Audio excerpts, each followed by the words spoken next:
Hey foodies, welcome to liveloveloverecipes.com. இன்றைக்கி நம்ம சேனலில் நம்ம பார்க்க போகிற ரொம்பவே ஸ்பெஷலான எல்லாருக்குமே ரொம்ப ஃபேவரட்டாக இருக்கக்கூடிய ரெசிபி பாவ் பாஜி தான்.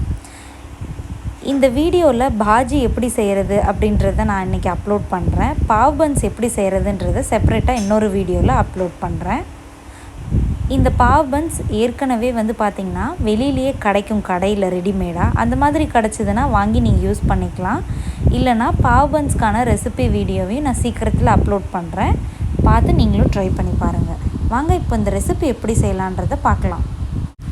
ஃபர்ஸ்ட் இதுக்கு நம்ம ப்ரெஷர் குக்கரில் சில வெஜிடபிள்ஸை ஆட் பண்ணி குக் பண்ணிக்க போகிறோம். அதுக்கு நான் இன்றைக்கி எடுத்துருக்கிறது பார்த்திங்கன்னா ஒரு பெரிய சைஸ் பொட்டேட்டோ, ஒரு சின்ன சைஸ் கேரட், ஹாஃப் பீட்ரூட், கொஞ்சமாக பார்த்திங்கன்னா பட்டாணி, ஃப்ரோசன் பச்சை பட்டாணி தான் எடுத்திருக்கேன். இதில் ஒரு கப் அளவுக்கு தண்ணி ஊற்றிட்டு தேவையான அளவுக்கு சால்ட் போட்டு 4 to 5 விசில்ஸ்க்கு இதை ப்ரெஷர் குக் பண்ணி எடுத்துக்கலாம்.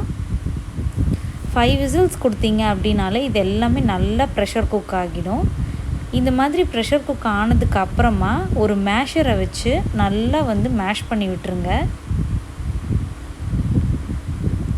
ஃபைனலாக பார்த்திங்கன்னா மேஷ் பண்ணி முடித்ததுக்கப்புறம் இப்படி இருக்கும்.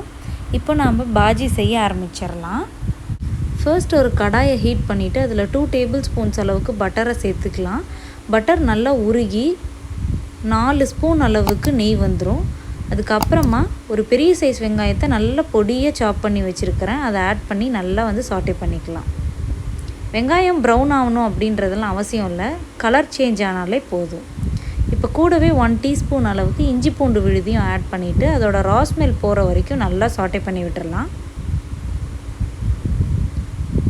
இஞ்சி பூண்டு விழுதுலேருந்து வர ரா ஸ்மெல் எல்லாம் நல்லா போனதுக்கு அப்புறமா ஒரு மீடியம் சைஸ் டொமேட்டோவை கட் பண்ணி வச்சுருக்கேன், அதை ஆட் பண்ணிக்கலாம். இதில் ரொம்ப அதிகமாக தக்காளி சேர்க்கணும் அப்படின்ற அவசியம்லாம் இல்லை, ஜஸ்ட் ஒரு மீடியம் சைஸ் டொமேட்டோவே போதுமானதாக இருக்கும். இப்போ இதெல்லாம் நல்லா வெந்து வரதுக்காக தேவையான அளவுக்கு சால்ட் ஆட் பண்ணி நல்லா சாட்டே பண்ணிக்கலாம். மறுபடியும்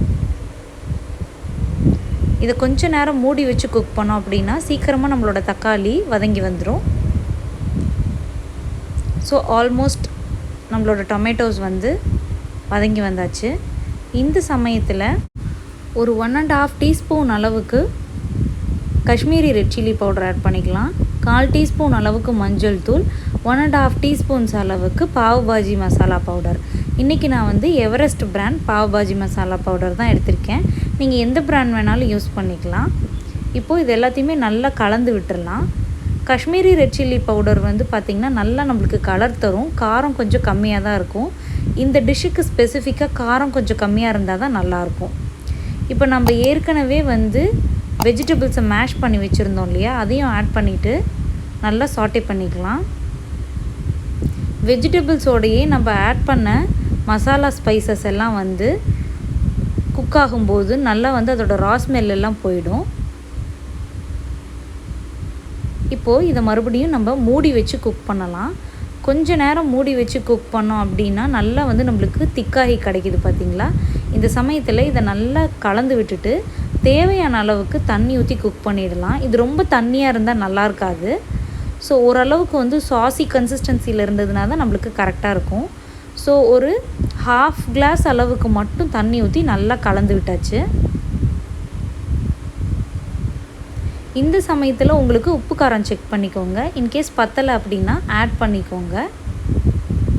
நல்லா பொடியாக நறுக்கின கொத்தமல்லி இலையை ஆட் பண்ணிவிட்டு இதை அப்படியே மூடி வச்சிடலாம்.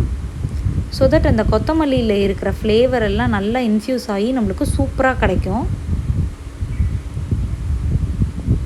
இப்போ மறுபடியும் பார்த்திங்கன்னா எல்லாத்தையும் நல்லா கலந்து விட்டு குக் பண்ணலாம். ஆல்மோஸ்ட் இதில் ஸ்பைசஸ் நம்ம ஆட் பண்ணோம் இல்லையா, அதோட எல்லா ரா ஸ்மெல்லுமே போயிடுச்சு. இப்போ நம்ம பாவ் பன்ஸை ரெடி பண்ணிக்கலாம். பாவ் பன்ஸை இந்த மாதிரி நல்லா கட் பண்ணிவிட்டு அப்படியே ஸ்லிட் ஓப்பன் பண்ணிவிடுங்க. இந்த மாதிரி எல்லா பாவ் பன்ஸையுமே ஸ்லிட் ஓப்பன் பண்ணிவிட்டு கொஞ்சமாக பட்டர் அப்ளை பண்ணிக்கோங்க தவாவில். இப்போது பாவ் பன்ஸை அப்படியே ஓப்பன் பண்ணி இந்த மாதிரி குக் பண்ணிங்க அப்படின்னா நல்லா ஒரு ஃபியூ மினிட்ஸ்லேயே பார்த்திங்கன்னா சூப்பராக ப்ரௌன் கலர் ஆகிடும். அந்த மாதிரி நல்லா ரோஸ்ட் ஆனதுக்கப்புறமா அதை வெளியில் எடுத்து வச்சிடலாம். இப்போ பார்த்திங்கன்னா உங்களுக்கு தெரியும், ஒரு ஃபியூ மினிட்ஸில் இன்னுமே நல்லா ரோஸ்ட் ஆகிடும் நம்மளுக்கு. அந்த மாதிரி ரோஸ்ட் ஆனதுக்கப்புறமா நீங்கள் வெளியில் எடுத்து வச்சிடலாம். இப்போ பாஜி கூட இந்த பாவையும் சர்வ் பண்ணிட வேண்டியது தான். நம்மளோட சூப்பரான பாவ் பாஜி ரெடி. பாவ் பாஜியை சர்வ் பண்ணும்போது பாஜி நல்லா சூடாக இருக்கிற மாதிரி பார்த்துக்கோங்க. அது மேலே கொஞ்சமாக வெண்ணெயை போட்டுருங்க. கூடவே ஒரு ஸ்லைஸ் அளவுக்கு லெமன், கொஞ்சமாக நறுக்கின வெங்காயம் இதெல்லாம் வச்சு சர்வ் பண்ணிங்க அப்படின்னா செம்ம டேஸ்டியாக இருக்கும். கொஞ்சமாக பாஜியில் லெமன் அப்படியே புழிஞ்சு விட்டுக்கிட்டிங்க அப்படின்னா அந்த டேங்கி ஃப்ளேவரோட ரொம்ப சூப்பராக இருக்கும். கண்டிப்பாக இந்த ரெசிபி நீங்களும் ட்ரை பண்ணி பார்த்துட்டு எப்படி வந்ததுன்றதை கமெண்ட்ஸில் சொல்லுங்கள். இந்த ரெசிபி உங்களுக்கு பிடிச்சிருந்ததுன்னா மறக்காமல் நம்ம சேனலை சப்ஸ்கிரைப் பண்ணுறதோட மட்டும் இல்லாமல் உங்கள் ஃப்ரெண்ட்ஸ் அண்ட் ரிலேட்டிவ்ஸ்க்கும் ஷேர் பண்ணுங்கள். ஏற்கனவே பர்கர் பன்ஸ் எப்படி செய்யணும் அப்படின்ற ரெசிபி வீடியோ அப்லோட் பண்ணியிருக்கேன். கீழே உள்ள டிஸ்கிரிப்ஷன் பாக்ஸில் அதோட லிங்க் தரேன், அதையும் செக் பண்ணி பாருங்கள். தேங்க்ஸ் ஃபார் வாட்சிங்.